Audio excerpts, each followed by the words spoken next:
If destroyed runways and burnt out hangars look like victory, as the Prime Minister claimed, Pakistan is welcome to enjoy it. वो कह रहा है कि आपके अगर रनवे और वो हैंगर टूटे हैं तो आपकी जो है ना विक्ट्री हो गई है। अच्छा, ये चीज़ तो पाकिस्तान बात ही नहीं करता। इस चीज़ को तो पाकिस्तान ने पहले हाईलाइट किया हुआ है कि इंडिया ने हमारी फलानी एयरबेस पे हमला किया। फील्ड मार्शल की एक बार नहीं 2 बार बेइज्जती की गई है, दोनों बार जिल्लत उसका मुकद्दर बनी है। अब मसला क्या है? अब पाकिस्तान कहता है कि जहाज गिराए हैं हमने, इंडिया तो जहाज नहीं गिरा सका।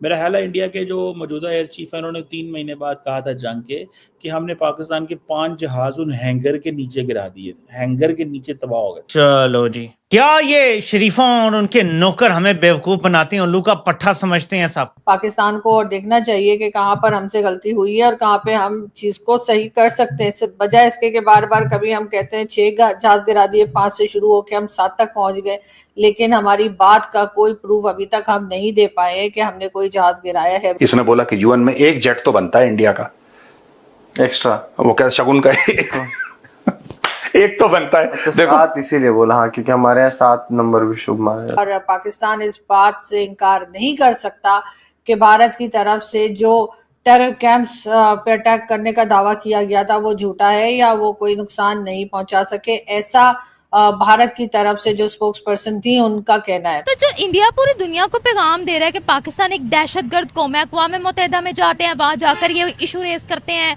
नो रिलेशंस विद पाकिस्तान, जब तक वो दहशतगर्दी नहीं खत्म करते हैं, किसी कंट्री में जाते हैं वहां जाकर ये पैगाम देते हैं, ऑपरेशन सिंदूर की प्रमोशन करते हैं। नमस्कार दोस्तों पाकिस्तान को मानो बेइज्जती की आदत पड़ गई है, तभी तो वो जहाँ भी जाता है वहाँ ऑपरेशन सिंदूर का राग अलापता रहता है। यूएन में भी शहबाज शरीफ ने जब फिर दोहराया कि भारत के साथ हुई सेना झड़प में पाकिस्तान की जीत हुई है, तो भारत की प्रतिनिधि की ओर से जो जवाब मिला वो सुनकर आसिम मुनीर और शहबाज शरीफ दोनों को ही मिर्ची लग जाएगी। भारत ने पाकिस्तान को भरपूर सुनाया। भारतीय प्रतिनिधि ने जब शहबाज शरीफ के झूठे दावों का जवाब देना शुरू किया तो उन्होंने साफ साफ कहा कि तबाही के मलबे पर अगर पाकिस्तान को जीत दिखाई देती है तो वो इसे देखकर खुश हो सकता है और भारत उन्हें ऐसी जीत देता रहेगा। भारत की ओर से यूएन में की गई इस बेइज्जती को सुनकर पाकिस्तानी मीडिया का रोना निकल रहा है। तो चलिए दोस्तों, बिना किसी देरी के पाकिस्तानी मीडिया का रिएक्शन देखते हैं। वो कह रहा है कि आपके अगर रनवे और वो हैंगर टूटे हैं तो आपकी जो है ना विक्ट्री हो गई है। अच्छा, ये चीज़ तो पाकिस्तान बात ही नहीं करता। इस चीज़ को तो पाकिस्तान ने पहले हाईलाइट किया हुआ है कि इंडिया ने हमारी फलानी एयरबेस पे हमला किया। अच्छा, दैट इज देयर। अब पाकिस्तान ने भी तो इंडिया की बेसिस पे हमले किए, पठानकोट जो थी या अम्बाला या इधर उधर पाकिस्तान ने भी हमले किए हैं। इन्होंने अपने S-400 के जरिए बहुत सारी चीज़ों को अपना बचाया है। अच्छा, अब मसला क्या है? अब पाकिस्तान कहता है कि जहाज गिराए हैं हमने, इंडिया तो जहाज नहीं गिरा सका। मेरा ख्याल है इंडिया के जो मौजूदा एयर चीफ है उन्होंने 3 महीने बाद कहा था जंग के कि हमने पाकिस्तान के 5 जहाज उन हैंगर के नीचे गिरा दिए, हैंगर के नीचे तबाह हो गए थे। ये उन्होंने 3 महीने बाद कहा था। अब पाकिस्तान बात ये कर रहा है कि 3 महीने बाद आप ये बातें कर रहे हैं, you are talking after 3 months कि हमने हैंगरों के नीचे गिरा दिए। ठीक है जी। सो ये चीज़ जो है दैट इज़ देयर और वो चीज़ जो है वो मुझे नज़र आ रही है। बहरहाल again a challenge for Pakistan की, इसको जारी बात है हाईलाइट करना पड़ता है और मुझे ज़ाती तौर पे ये चीज़ जो है वो नज़र आती है कि यार ये चीज़ एक सामने पे मौजूद है। बहरहाल again a challenge for Pakistan कि ऐसा पाकिस्तान जो तैयार बैठा हुआ है डायलॉग के लिए। इंडिया ने जो अभी डॉक्टर जयशंकर का बयान आना है, ठीक है ना जी, और ये जो डिप्लोमेट साहब है, मुझे इनका नाम नहीं पता क्या है, इन्होंने बेसिकली जो रिप्लाई किया, अब जब डॉक्टर जयशंकर करेंगे बात करेंगे तो पाकिस्तान ने रिप्लाई तैयार करके रखा होगा, पाकिस्तान भी राइट टू रिप्लाई जो है वो लेगा और आके इसी तरह के हमारे कोई यंग डिप्लोमेट, वैसे आजकल मेरे भी 2-3 दोस्त वहाँ न्यूयॉर्क में हैं डिप्लोमेट, मैं भी उन्हीं में से कोई बंदा जो है वो इसमें आके बात करते हैं। और ये जो लॉन्ग ओवरड्यू जो पाकिस्तान की तरफ से जवाब है वो भी आने वाला है यूएन के अंदर। और पाकिस्तान के बारे में वो कहती हैं जी कि पाकिस्तान का जो प्राइम मिनिस्टर है उन्होंने एक बिज़ार स्टेटमेंट दी, पाकिस्तान की जो मिलिट्री है उसने सीज़ फायर की रिक्वेस्ट की, उन्होंने हमारे जनरल्स को कॉल की। अच्छा, पाकिस्तान इस चीज़ को वैल्यू ही नहीं देता कि पाकिस्तान के डीजीएमओ ने इंडिया के डीजीएमओ को कॉल किया। उसकी वजह क्या है?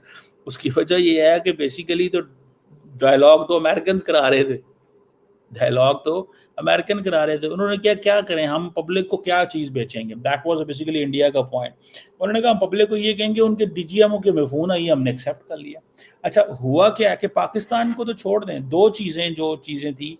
एक तो इंडिया के लोगों ने ये कहा कि जब जंग ख़त्म हो गई थी, जब पाकिस्तान जो घुटने टेक गया था और डर रहा था और खौफ से टांगें कांप रही थी पाकिस्तान की, तो आप और हमले करते, आप और पाकिस्तान को मारते। तो उन्होंने ये कहा। अच्छा, now this is something very significant चीज़ है, ठीक है जी। और अब इस चीज़ को जब मैं देखता हूँ कि यार ये तो अच्छा इस अंदाज से ये चीज़ें हैं, ठीक है, तो मुझे ज़ाती तौर पे ये लगता है कि ये एक अगेन प्रॉब्लम जो है वो सामने आ रही है। पाकिस्तान को और देखना चाहिए कि कहाँ पर हमसे गलती हुई है और कहाँ पे हम चीज को सही कर सकते हैं, सिर्फ बजाय इसके कि बार बार कभी हम कहते हैं 6 जहाज गिरा दिए, 5 से शुरू होकर हम 7 तक पहुंच गए, लेकिन हमारी बात का कोई प्रूफ अभी तक हम नहीं दे पाए हैं कि हमने कोई जहाज गिराया है। गिराया होगा, जरूर गिराया होगा। और हमारे कई लोग जो हैं, बल्कि भारत से भी कई लोग कह रहे हैं कि हाँ ऐसा हुआ है, लेकिन आप बार बार इस चीज को अगर रिपीट करेंगे तो दूसरी तरफ आप ये भी चाह रहे हैं कि टर्म्स ठीक हो जाएं, तो ये मेरा ख्याल है पॉसिबल नहीं होगा। और पाकिस्तान को अब इस मामले को जरा समझदारी से, जरा थोड़ी अक्ल लगा के हैंडल करना चाहिए। बात करेंगे ख्वाजा आसिफ साहब की। ख्वाजा आसिफ साहब को आदत है पाकिस्तानी मीडिया या पाकिस्तानी मेन स्ट्रीम मीडिया के साथ बातचीत करने की, उन्हीं को इंटरव्यू देने की, जिनमें से अक्सर के टीवी चैनल्स को या शोज को ये लोग कमर्शियल्स देते हैं, पैसा देते हैं, और इसीलिए वो मीडिया, पाकिस्तानी मीडिया जो है वो इनके हाथों, जाहिर है कि जिस तरीके से बिका होता है या जिस तरह से काम कर रहा होता है, इनसे इनकी मर्जी के सवाल किए जाते हैं, इनसे इनकी मर्जी के जवाब लिए जाते हैं, इनको किसी जगह पर भी कोई टफ टाइम नहीं दिया जाता। लेकिन जब जब ख्वाजा आसिफ साहब इंटरनेशनल मीडिया के सामने गए हैं तब तब उन्होंने पोल खोल दी है। और इससे पहले कि मैं उस इंटरव्यू की तरफ चलूं जो उन्होंने जर्नलिस्ट मेहदी हसन को दिया है, और यकीनन वो इंटरव्यू के कई क्लिप जो हैं वो लोग सोशल मीडिया पर देख रहे हैं, जिसमें ख्वाजा आसिफ साहब बुरी तरह से पिटते हुए दिखाई दे रहे हैं। इससे पहले भी जब वो ऑपरेशन सिंदूर को लेकर इंटरनेशनल मीडिया पर गए और उन्होंने जहाज गिराने के दावे किए, और जब उनसे प्रूफ मांगा गया तो ख्वाजा आसिफ साहब ने कह दिया इंटरनेट पे देखा है, आप भी इंटरनेट पे देख लीजिए। इसी तरह की बातें ख्वाजा आसिफ साहब पहले करते रहे। उन्होंने ये भी कहा कि पाकिस्तान 30 साल मिलिटेंट्स को पालता रहा डॉलर्स लेने के चक्कर में। ये दावा भी ख्वाजा आसिफ साहब कर चुके हैं, और एक तरह से पाकिस्तान जो है या पाकिस्तान की स्टेट जो है वो उनके इंटरव्यू से बड़ी तंग है। और उनका ये भी कहना है कई लोगों का कि ख्वाजा आसिफ साहब को इंटरनेशनल मीडिया पे नहीं जाना चाहिए। ये तो हमें वाज़ेह नज़र आ रहा है कि दहशतगर्द कौन है, दहशतगर्दी कौन कर रहा है। हमारे कश्मीरी स्टूडेंट के साथ क्या जुल्म हो रहा है, क्या जुल्म ज़्यादती हो रही है वहाँ की हमारी माँ बहनों के साथ, तो ये सब तो मतलब कि वही बता सकते हैं कि दहशतगर्द कौन है। उसके अलावा जैसे वो फ़लस्तीन पे अटैक वगैरह हो रहा है, वो इसराइल को सपोर्ट कर रहे हैं, तो हमें कहने की ज़रूरत नहीं है कि हम लोग नहीं हैं। दहशतगर्द और कौन है ये भी सबको दिख रहा है। मगर इंडिया तो खुल्लम खुला कहता है कि कश्मीर के अंदर अटैक ही पाकिस्तान करवाता है, और फिर तो साथ साथ कह देते कि हम फ़लस्तीन के हक़ में हमेशा हमने वोट किया है। बेशक डिप्लोमेटिकली इसराइल के साथ उनके अच्छे ताल्लुकात है, लेकिन वो कहते हैं कि हम तो फ़लस्तीन को बड़ा सपोर्ट करते हैं।